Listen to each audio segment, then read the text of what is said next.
ଅଭାବନୀୟ ଘଟଣା ଘଟିଛି ରାଇସୁଆ ଗ୍ରାମର ରାଇସୁଆ ପଞ୍ଚାୟତର ପଥୁରୀ ଦେଉଟି ବୟସ 80 ବର୍ଷରୁ ଉର୍ଦ୍ଧ୍ୱ ବାର୍ଦ୍ଧକ୍ୟ ଭତ୍ତା ପାଉଛନ୍ତି ଏବଂ ବାର୍ଦ୍ଧକ୍ୟ ଭତ୍ତା ସେ ରାଇସୁଆ ପଞ୍ଚାୟତରୁ ପାଉଛନ୍ତି। ସରକାର ଗତ ସରକାର ବର୍ତ୍ତମାନ ସରକାର ପରିବର୍ତ୍ତନ କିଛି କରିନାହାନ୍ତି। सरकार निष्पत्ति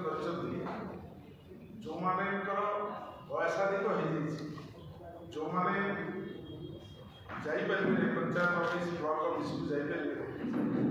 जो माने विकलांग से घर को जाए विभाग कर्मचारी सबुठ दुर्भाग्यर कथा आम जिला कथा नेशनल न्यूज नेशनल न्यूज रे प्रसारित होती कि भाव में पथुरी देउरी मैंने देखिए समस्ते पथुरी देउरी दुईटे हाथ तले लगे आंटू उपरे चली चली 2 किलोमीटर रास्ता से पंचायत ऑफिस को आसी भत्ता एवं प्रशासन को जो मैंने पचारि कहीं सरकार नियम सरकार आईन व्यवस्था ये भत्ता बाबद रही घरे भत्ता दवाई कहीं आम भविष्य देखी तेणु केन्दुझर जिला जिला माननीय मुख्यमंत्री जिला से जिले में एकता दिल्ली गत सरकार ये सरकार दायित्व पाखापाखि 3 मास होगा 3 मास भितर ये घटना पथुरी देउरी राइसुआ ये अवस्था चली गुरुंडी गुरुंडी से भत्ता भत्ता कथा को जब कहुए गुरुंडी देउरी जहाँ स्टेटमेंट भत्ता से भी अपेक्षा करते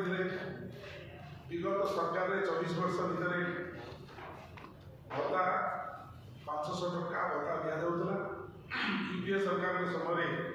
निष्पत्ति राज्य में कांग्रेस सरकार समय निष्पत्ति 500 टका भत्ता दि ये भत्ता को ठीक निर्वाचन अव्यवहित पूर्व जो शेष विधानसभा है से शेष विधानसभा गत सरकार निष्पत्ति कले 1000 टका भत्ता एवं 1000 टका भत्ता पाइबार व्यवस्था आरंभ होती सरकार परिवर्तन हो गला एवं भारतीय जनता पार्टी सरकार गोटे मैनिफेस्टो जो इश्तहार निर्वाचन इश्तहार 19 रिपोर्ट 2024 मसीहा निर्वाचन से स्पष्ट भाव से कहते आम सरकार को आसिले 3000 टका भत्ता समस्त को दबू जो मैंने जो नियम जो क्राइटेरिया थिला 60 वर्ष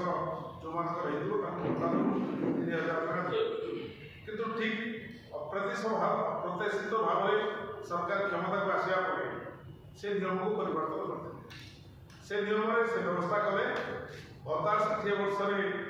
जो मैंने ऊर्ध्व जो मैंने भत्ता पाँच से 1000 टका मिल जो मैंने 80 वर्ष ऊर्ध्व से 3500 टका मिले 3500 टका भत्ता पाइबार व्यवस्था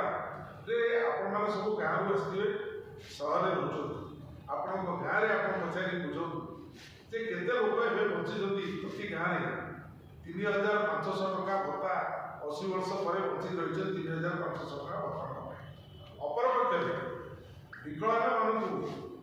बयस एवं परसेंटेज हिसाब कर मोर देन 50% जब जन विकलांग होता विकलांग हिसाब कर भत्ता दि जाता जो भत्ता बार्धक्य भत्ता जो भत्ता विधवा भत्ता से भत्ता भी दि जाता ये सरकार कले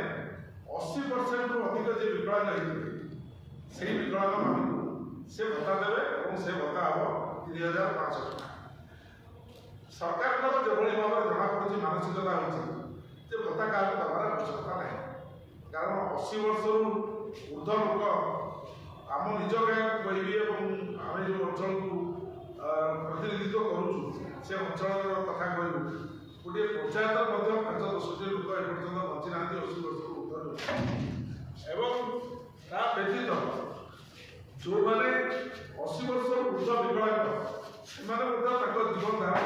କିଭଳି ଅଛି, କିଏ ବଞ୍ଚିଛି, କିଏ ରହିଛି, କିଏ ଧରେଇଛି, ତା ମଧ୍ୟ କହିବ। ତାକୁ ଯଦି ହିସାବ କରାଯାଏ ତାହେଲେ ନିଶ୍ଚିତ ଭାବରେ ଆପଣ ଅନୁଭବ କରିବେ ସରକାରଙ୍କର ମାନସିକତା ଏ ଭତ୍ତା ବ୍ୟବସ୍ଥା ଆଉ ରହିବନି। ଏ ଭତ୍ତା ବ୍ୟବସ୍ଥାକୁ ସମ୍ପୂର୍ଣ୍ଣ ଭାବରେ ଉଚ୍ଛେଦ କରିବା ପାଇଁ ସରକାର ଏକ ନିଷ୍ପତ୍ତିକୁ ନେଇଛି।